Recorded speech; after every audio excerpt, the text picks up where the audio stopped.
वर्तमान में सनातन सबको आकर्षित करता जा रहा है और लगातार जो है वो दूसरे धर्मों के लोग भी सनातन में आ रहे हैं। और ऐसी ही एक जो महिला है वो हमारे साथ है, युवती जो हमारे साथ है, जो सुल्ताना सुबी जी।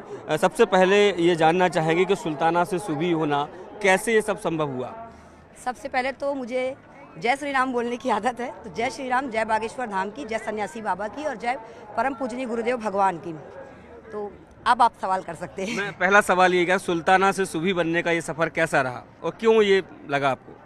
सुल्ताना से सूफी बनने का ये सफ़र बहुत ही ज़्यादा अद्भुत रहा मेरे लिए। और मैंने कभी सोचा भी नहीं था कि मेरे साथ ऐसी ऐसी चीज़ें होंगी इस ज़िंदगी में, इस जीवन में, कि मतलब उसके लिए शब्द ही नहीं है मेरे पास। पहले मेरा नाम सुल्ताना था। मैं मुस्लिम धर्म में जन्मी हुई बेटी हूँ। अपने माँ बाप की इकलौती बेटी थी, 3 भाइयों की इकलौती बहन। लेकिन जो मान सम्मान हिंदुओं की बहन बेटियों को मिला वो मुझे कभी नहीं मिला।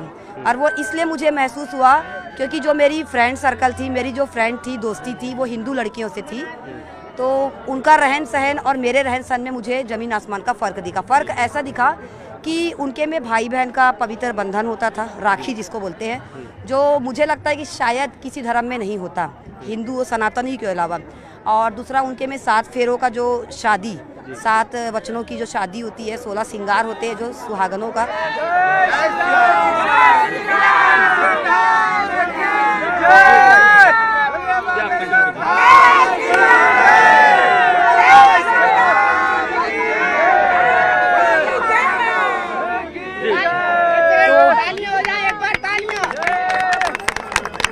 सारी तालियां आपके लिए।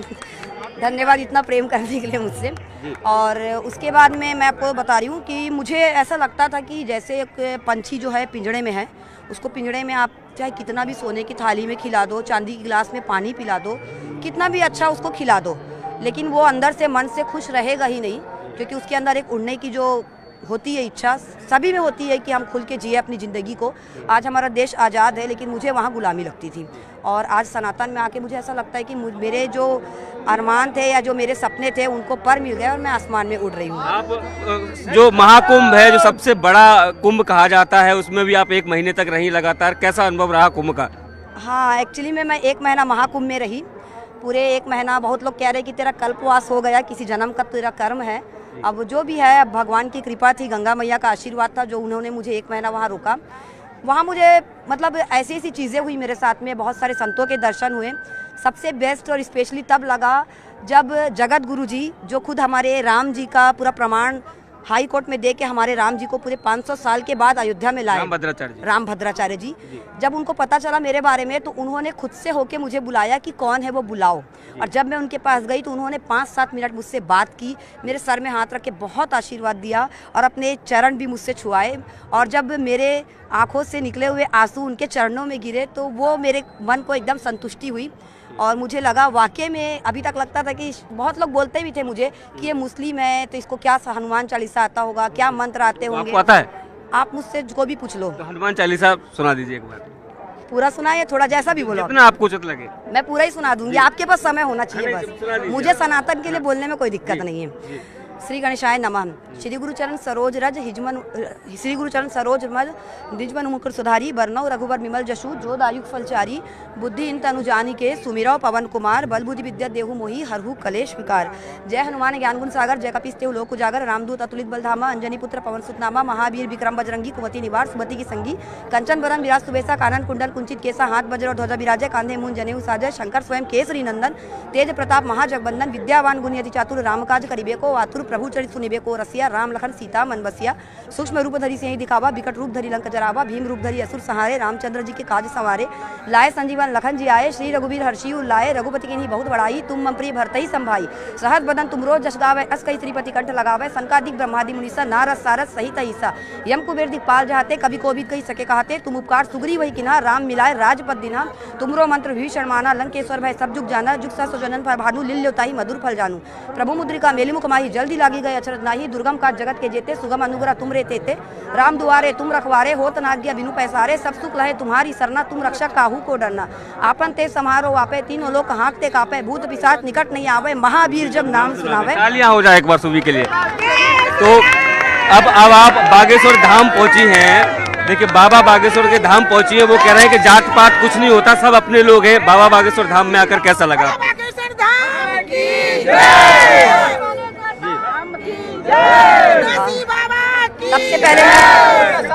सबसे पहले मैं एक मिनट छोड़ दीदी पीछे। सबसे पहले राम जी के मतलब नाम से मेरे साथ एक चमत्कार हुआ है, जो रायपुर में, छत्तीसगढ़ रायपुर में, जब मुझे बागेश्वर सरकार ने अपनी बहन बनाकर मेरा नामकरण किया, मेरी घर वापसी की, नाम दिया शुभी दासी। उसके पीछे एक ये चीज़ था, मेरी अर्जी नहीं लगी थी। बहुत लोग बोलते हैं कि ये पैसे के लालच में बहन बनी होगी, बागेश्वर वाले ने इसको पैसे दिए होंगे, इसको कुछ लालच दिया होगा, इसे किसी ने उकसाया है। तो ये सब चीज़ें गलत है। जो इस चीज़ की दिमाग में गंदगी रखे हो तो उनकी ठटरी बांधने के लिए स्वयं बैठे हैं मेरे बालाजी सरकार, जो गुरुजी के द्वारा ठटरी बंधवा रहे हैं और बंधवाएंगे। ठीक है, तो उस दिन ये हुआ था कि मेरी कोई अर्जी नहीं लगी थी। मैं फिर से बता रही हूँ, मैं अपने घर से एक नारियल, जैसा कि गुरुजी बोलते हैं, लाल कपड़े में 5 लौंग रखना और तिलक लगाना सिंदूर से और दरबार में बैठना है। मैंने उस दिन ये दिमाग मैंने ये लगाया था कि राम नाम की बहुत महिमा है। राम जी के नाम से जब पत्थर तैर सकते हैं तो गुरु जी से क्यों नहीं मिला जा सकता। मेरे अपने मन में ये सोचा और मैंने तिलक नहीं लगाया था। सबको गुरु जी बोलते हैं तिलक लगाओ, मतलब मेरे प्यारे भैया, तो वो कहते हैं सबको तिलक लगाने के लिए। तो मैंने उस दिन कुछ अलग किया था। मैंने राम लिखा था अपने नारियल में, ये सीक्रेट है जो मैं बता रही हूँ। मैंने अपनी अर्जी नारियल में राम लिखा था। मैं दरबार में बैठी, मेरी अर्जी नहीं लगी तो मैंने अपने कृष्ण भगवान से भी कहा और मैंने बालाजी सरकार से भी कहा कि अगर ये दरबार सत्य है, सत्य का दरबार है, वाकई में अगर बालाजी की शक्तियों में इतना चमत्कार है और आप कलयुग के राजा हो और हे कृष्ण जी, मेरी भक्ति में अगर जरा भी कमी नहीं है तो आप कुछ भी करके, कैसे भी करके मेरे को आज गुरु जी से मिलवाओ।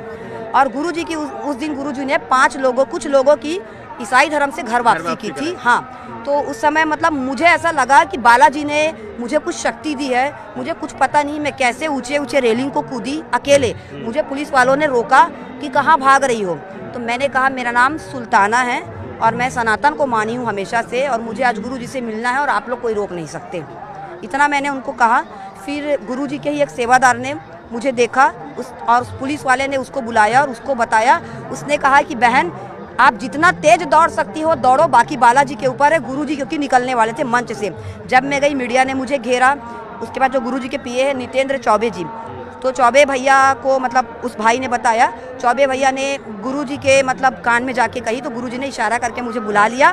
फिर जो हुआ वो सबने देखा। बिल्कुल, जो हुआ सबने देखा। बाबा जी कहते हैं कि हमें इस्लाम से दिक्कत नहीं है, हमें ईसाई धर्म से दिक्कत नहीं है, लेकिन जो लब जिहाद करते हैं या जो गलत काम करते हैं ऐसे लोगों से उनको दिक्कत है। आप क्या मानती हैं लब जिहाद को लेकर? पहले तो मैं लब जिहाद का बोलूंगी, उसके बाद धर्म के लिए जो आप बोले हैं मैं उसके लिए बोलूंगी। लब जिहाद के लिए एक बात बोलूंगी, भैया दीदी एक मिनट पीछे हो गया, धक्का लग रहा था। लब जिहाद के लिए एक बोलूंगी, ध्यान से सुनिएगा मेरे सभी भाइयों और बहनों के लिए, कि आज भी देश के कुछ कोने में युवा मौन है, मतलब शांत है। आज भी देश के कुछ कोने में युवा मौन है। अपमानित हुई द्रौपदी तो बोलने वाला कौन है? युगों युगों से चला आ रहा गीता का फरमान है, नहीं सहेंगे नहीं सहेंगे नहीं सहेंगे हिंसा। इसलिए बनाना हिंदू राष्ट्र और दिलाना रामचरितमानस को सम्मान है। और जिस दिन मेरा दावा है, जिस दिन हिंदू राष्ट्र बन जाएगा, हर घर में भगवा लहराएगा, घर घर में बच्चा राम गाथा गाएगा और हमारा अपना हम सबका प्यारा भगवा बहन बेटियों को बचाएगा। बहन बेटियों कल कन्या विवाह भी होने वाला है, कन्या विवाह के लिए भी कोई आपने गीत तैयार किया है? अगर वो आप गाएं तो। धर्म के लिए मैं पहले बता दूं, जैसा कि लोग बोलते हैं कि मेरे प्यारे भैया जो बागेश्वर सरकार है, उनके लिए लोग कहते हैं कि ये धर्म विरोधी हैं, दूसरे धर्मों का विरोध करते हैं, खासकर मुस्लिम धर्मों का विरोध करते हैं। तो मैं उन लोग को बता दूं, मेरे प्यारे भाई जो कि मेरी जान है, उनमें मेरी जान बसती है, वो किसी भी धर्म के विरोधी नहीं है, वो सिर्फ गलत के विरोधी हैं और वो सिर्फ सनातनी है, हिंदू और हिंदुत्व की बात करते हैं और जो गलत लोग हैं वही चीज़ों से उनसे चिढ़ते हैं। दूसरी बात ये है, अगर मेरे भाई को, अगर मेरे प्यारे भैया जो बागेश्वर सरकार है, उनको अगर धर्म से प्रॉब्लम होती तो आज वो इतना बड़ा कैंसर हॉस्पिटल बना के यूँ घोषणा नहीं करते कि ये हॉस्पिटल हर धर्म का मरीज यहाँ आके अपना इलाज करा सकता है। ठीक है, और ये मुझे लगता है कि पूरे विश्व में ये पहला ऐसा अस्पताल है जो कि हर जगह हॉस्पिटल में मंदिर बनते हैं। ये पहला ऐसा हॉस्पिटल है जहाँ मंदिर में अस्पताल बन रहा है। और दूसरी बात ये, कल जो खेल हुआ यहाँ जी। जो WWF रेसलिंग हुई। वो तो शायद भारत में भी नहीं हुआ। मेरे बागेश्वर वाले भैया ने गड़ा जैसे छोटे से गांव में करा दिया। इससे बड़ी महान क्या बात होगी। कल कन्या विवाह है, कन्या विवाह को लेकर कोई गीत भी आपने तैयार किया है विदाई को लेकर? हाँ, कन्या विवाह के लिए मैं एक छोटा सा गीत है 2-3 मिनट का, वो गाना चाहूंगी। थोड़ा सा पीछे हो जाइए ना, धक्का लग रहा है। मुझे तुमसे गिला मिला ये ही सिला, मुझे तुमसे गिला मुझे ये मिला ये ही सिला, बेटियां क्यों पराई है, बेटियां क्यों पराई है, बोलो ना बेटियां क्यों पराई है। जिस घर में मैं खेली कूदी बाबुल, आज वो भी क्यों अपना पराया सा लागे, आज वो भी क्यों पराया सा लागे, आज वो भी पराया सा लागे। कैसी रीत है ये जग की, जोर किसका चला इसके आगे, जोर किसका चला किसके आगे। एक वो घर दिया, एक ये घर दिया, एक वो घर दिया, एक ये घर दिया, तेरी कैसी ये महिमा है, बेटियां क्यों पराई है, बोलो ना। IIT बाबा और हर्षा रछारिया जैसे लोगों को आप क्या मानते हैं? IIT बाबा के लिए तो मुझे थोड़ा सा कंफ्यूजन है। कभी लगता है वो प्यार में धोखा खा के IIT बाबा बने हैं, और कभी लगता है वो भगवान की खोज में IIT बाबा बने। तो उनके मैंने 2 रूप देखे, समझ में कुछ नहीं आ रहा, कंफर्म नहीं बता सकता। हर्षा रछारिया को लेकर? हर्षा रछारिया जी जो नकली जटाएं लगा के आई थी, तो देखिए मेरा मानना ये है कि अगर आप सनातनी हो तो मुझे नहीं लगता है कि आप नकली जटाएं लगाओ या भगवा धारण करो तभी आप सनातनी हो, या तिलक लगाओ तो भी सनातनी हो। मैं तिलक वालों को भी सनातनी नहीं बोलती, माफ़ करना अगर किसी को बुरा लगे तो। असली सनातनी वो होता है जो सनातन को समझे, सनातन पे चले, बहन बेटियों की इज्जत करे, माताओं की इज्जत करे, और सनातन को आगे बढ़ाने के लिए गुरुदेव भगवान का, हमारे प्यारे भैया का साथ दे। वही मेरे नज़र में अच्छा। बहुत धन्यवाद हमसे बात करने के लिए। ये सुल्ताना सुधीर जिनका साफ तौर पर कहना है कि वो यहाँ पहुँची हैं बागेश्वर धाम में, उनको आके खुशी और वो कहने सनातन में उनका दिल बसता है। कैमरामैन खिलान सिंह के साथ शैलेंद्र सिंह, न्यूज़ 18 बागेश्वर धाम।